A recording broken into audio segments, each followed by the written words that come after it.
तो अभी कुछ टाइम पहले द रॉक हमारे ड्वेन जॉनसन डब्ल्यूडब्ल्यूई से गायब हुए, लेकिन अगर मैं ये कहूँगी एक थोड़ी सी खुशखबरी है और वो ये साल 2024 के अंदर द रॉक एक और मैच में compete कर सकते हैं। बाय द वे क्या रोमन रेंज डब्ल्यूडब्ल्यूई से नाराज है, वो कोडी रोड से नाराज है, इसके बारे में भी हम लोग बात करेंगे। तो वीर सांगा जिंदर महल की पूरी कहानी चल रही है एंड डब्ल्यूडब्ल्यूई के बैक स्टेज के ऊपर इस चीज का मजाक बनाया जा रहा है कि अब टोनी खान और जिंदर महल का फ्यूड होगा। So hello everybody and welcome back to new video. इस वीडियो में तुम्हें बहुत सारी अपडेट जानने के लिए मिलेंगी, लेकिन वीडियो को शुरू हम लोग Cody Rhodes and Roman Reigns के साथ करेंगे बिकॉज रिसेंट टाइम में जो कोडी ने बातें कही उसे देख के ऐसा लग रहा है कि रोमन रेंज उनकी चैंपियनशिप हारने से शायद एक्चुअल में नाराज है। देखो हुआ क्या, कोडी का इंटरव्यू है, कोडी ने इंटरव्यू में ये बताया है कि जब से वो अनडिस्प्यूटेड चैंपियन बने हैं तब से उनके और रोमन रेंज के बीच में कोई भी इंटरेक्शन नहीं हुई है। वो बताते हैं जब वो गोरिल्ला पोजीशन यानी कि बैक स्टेज वगैरह के ऊपर वापस गए थे वहां पे भी रोमन रेंज उन्हें नहीं मिले और जब से वो चैंपियन बने उनकी इंटरेक्शन होनी बाकी है। सो दैट्स व्हाई कोडी रोड एक्साइटेड भी है कि कब वो दोनों मिलेंगे एक बार फिर से और कब जब एज अनडिस्प्यूटेड चैंपियन कोडी रोमन के सामने जाएंगे।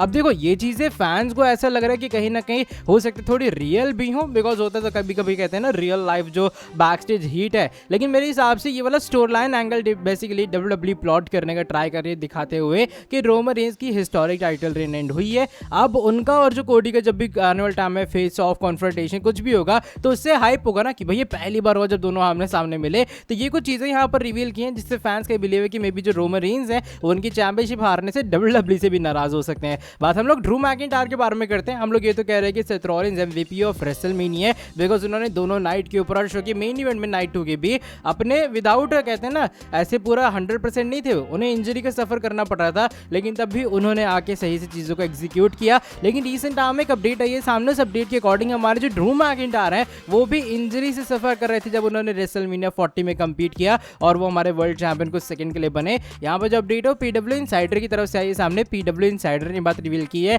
कि हमारे जो ड्रू मैकिंटायर है जब वो रेसलमेनिया के अंदर कंपीट कर रहे थे उन्हें इंजरी थी और था बैडली हाइपर एक्सटेंडेड एल्बो वाली इशू। तो उनके एल्बो में इशू होने के बावजूद भी, इंजरी होने के बावजूद भी ड्रू मैकिंटायर ने पूरे मैच में कंपीट किया, जो कि ऑफ कोर्स एक कमेंडेबल जॉब है क्योंकि एक इंजरी के अंदर कंपीट करना वो एक अलग ही टफ जॉब होती है, लेकिन मैकिंटायर ने रेसलमेनिया में कर दिखाया है। अगर मैं ड्रू मैकिंटायर के बारे में बात कर ही रहा हूँ, बात हम लोग मैकिंटायर के बारे में एक बार फिर से इसलिए करेंगे बिकॉज जिंदर महल के रिलीज को लेकर फाइनली जो ड्रू मैकिंटायर है उनका रिएक्शन भी आ चुका है सामने। दोनों फॉर्मर 3MBA के मेंबर्स थे एंड इवन जिंदर महल और जो ड्रू मैकिंटायर जब लास्ट टाइम रिलीज हुए थे ना डब्ल्यूडब्ल्यूई से वो ऑलमोस्ट एक साथ ही हुए थे। तो इसको लेकर ड्रू मैकिंटायर ने एक ट्वीट किया ये कहते हुए कि देखो हमने पहले भी दुनिया को दिखाया कि हम लोग कहते हैं ना कमबैक वगैरह कर सकते हैं, हम लोग एक बार फिर से वापस आ सकते हैं और ब्रदर एक बार फिर से टाइम आ गया है दुनिया को ये चीज़ दिखाने का, यानी कि एक बार फिर से बेहतरीन तरीके से कमबैक करने का। बिकॉज पहले जिंदर और ड्रू मैकिंटायर जिस लेवल के ऊपर अभी हैं अभी फिलहाल उस लेवल पर नहीं थे, राइट, उनको रिलीज करके गया था, इतना भी किसी को फर्क पड़ा नहीं था। लेकिन यहाँ पर अब जब ड्रू मैकिंटायर का रिस्पॉन्स आया है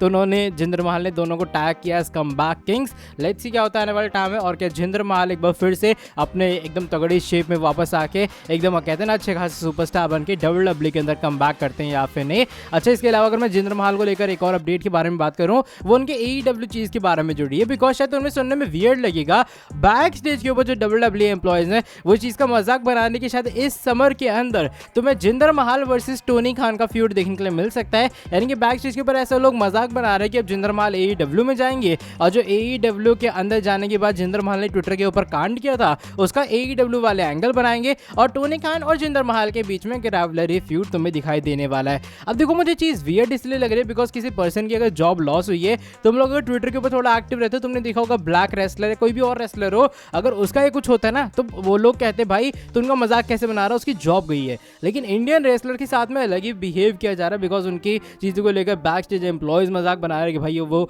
AEW में जाएगा, ऐसा हो जाएगा वैसा हो जाएगा। सो दैट्स व्हाई मुझे ये चीज़ हल्की से वियर्ड लगी कि भाई ये क्या सीन चल रहा है, ये लोग इंडियन रेसलर्स को कुछ अजीब तरीके से ही ट्रीट भी कर रहे हैं बैक स्टेज के ऊपर। अच्छा, अगर ट्रीटमेंट की बात आती है, रिसेंटली सांगा ने फाइनली रिएक्शन दिए उनके रिलीज वगैरह को लेकर। यहाँ पर वो अपनी वीडियो क्लिप शेयर करते हैं अपने ऑफिशियल सोशल मीडिया प्लेटफॉर्म्स के ऊपर। सांगा बताते हैं किस तरीके से वो काफ़ी पॉजिटिव है उनकी डब्ल्यूडब्ल्यूई रिलीज को लेकर। वो वीर और जिंदर तीनों के तीनों बहुत पॉजिटिव है जिस तरीके से उन्हें रिलीज दिया गया और उनके जो फैंस हैं उन्हें भी चीज़ से डिसअपॉइंट नहीं होना चाहिए। सांगा ने यहाँ पर ये बात भी रिवील की किस तरीके से डब्ल्यूडब्ल्यूई वालों को व्यूअरशिप हर जगह चाहिए इंडिया से, चाहे वो यूट्यूब हो, चाहे वो फेसबुक हो, चाहे वो टीवी रेटिंग्स हो, लेकिन जहाँ इंडिया को रिप्रेजेंट करने की बात आती है डब्ल्यूडब्ल्यूई उसमें लैक करते हैं। डब्ल्यूडब्ल्यूई को वो नहीं करना है, उन्हें इंडियन रेसलर्स को फ्रंट फुट पे नहीं लाना बिल्कुल भी। तो ये सांगा ने कुछ प्रॉब्लम शेयर की हैं डब्ल्यूडब्ल्यूई की और इंडिया वाली पूरी चीज़ को लेकर और मे भी एक one of the major reasons हो सकता है क्यों सांगा WWE से रिलीज हो सकता है, मांगा भी उन्होंने, हो सकता है उन्होंने ऐसा भी ना किया कि भाई मुझे रिलीज ना करो, उन्होंने एक बार भी हेजिटेट नहीं किया।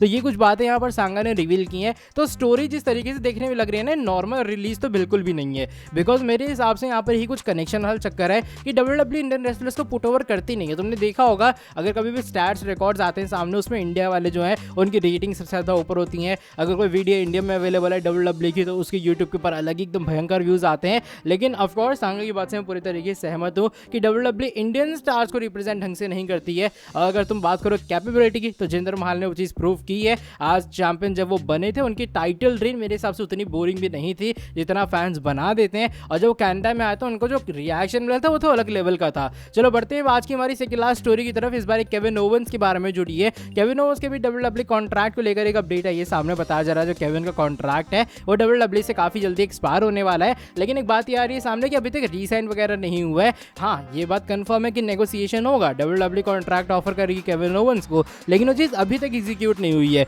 इसके अलावा बैक स्टेज के ऊपर ये भी बिलीव है कि केविन ओवेंस कहीं नहीं जाएंगे, वो WWE का ही पार्ट रहेंगे और WWE के साथ ही रहने वाले हैं। इसलिए कोई बैक स्टेज के ऊपर ऐसा टेंशन नहीं है कि केविन ओवेंस WWE को लीव करेंगे, जबकि उनका कॉन्ट्रैक्ट ऑलमोस्ट एक्सपायर होने ही वाला है। लेकिन अब चलो बढ़ते हैं आज की हमारी नेक्स्ट एंड फाइनल स्टोरी की तरफ। इस बार ये जुड़ी है हमारे final boss Dwayne Johnson the people champ the Rock के बारे में। और इधर रॉक के फैंस के लिए बहुत बड़ी खुशखबरी है, बिकॉज रिसेंट टाइम में एक रिपोर्ट आई है सामने। उस रिपोर्ट के अकॉर्डिंग में भी शायद तुम्हें साल 2024 के अंदर एक बार फिर से the rock in ring competition में देखने के लिए मिल सकते हैं। देखो पहले तो ये बात आ रही थी सामने, इवन द रॉक ने जो वीडियो क्लिप रिवील की उन्होंने यही कहा था अब उनका टारगेट अगले साल रेसलमीनिया यानी कि रेसलमीनिया 41 होगा, जहां शायद वो कोडी रोड्स के पीछे जा सकते हैं उस पूरी अनडिस्प्यूटेड चैंपियनशिप के लिए। लेकिन जो रीसेंट अपडेट है सामने, उसके अकॉर्डिंग ऐसे डिस्कशन चल रहे हैं कि द रॉक इस साल एक और मैच के अंदर कंपीट करें। और जिस तरीके से द रॉक की रेसलमेनिया की परफॉर्मेंस थी, आई थिंक उनके अगले मैच के लिए सभी बहुत एक्साइटेड होंगे। और ऊपर से दोनों जो फ्यूड अगर रॉक कंपीट करेंगे ना, वो हाई प्रोफाइल फ्यूड ही तो होंगे, या फिर वो ब्लड लाइन के साथ में रोमन का फेस करने वाले हैं, या फिर रोमन में या ब्लड लाइन में किसी और का फेस करने वाले हैं, या फिर वो कोडी रोड्स के पीछे जाएंगे अनडिस्प्यूटेड चैंपियनशिप के लिए। तो दोनों ही रास्ते बड़े अच्छे खासे, दोनों ही रास्ते एक अच्छे मैच की तरफ लीड करेंगे। अब बस देखना ये होगा WWE किस तरीके से चीज़ों को एग्जीक्यूट करती है। तो और क्या तुम लोग चाहते हो कि द रॉक साल 2024 में एक और मैच में कंपीट करें? और अगर कंपीट करेंगे तो किसको कंपीट करें, रोमन रेंज को या फिर कोडी रोड्स को? चलो by the way that is it for today video. अगर तुम लोग को ये वाली वीडियो पसंद आई है, वही पुराना डायलॉग, फटाफट से नीचे वीडियो को लाइक कर दो, चैनल को सब्सक्राइब कर देना और बेल नोटिफिकेशन को भी कर देना ऑन। अब मैं तुमसे मिलता हूँ आगे नेक्स्ट वीडियो के अंदर बहुत ज़्यादा जल्दी। Till then bye bye, take care.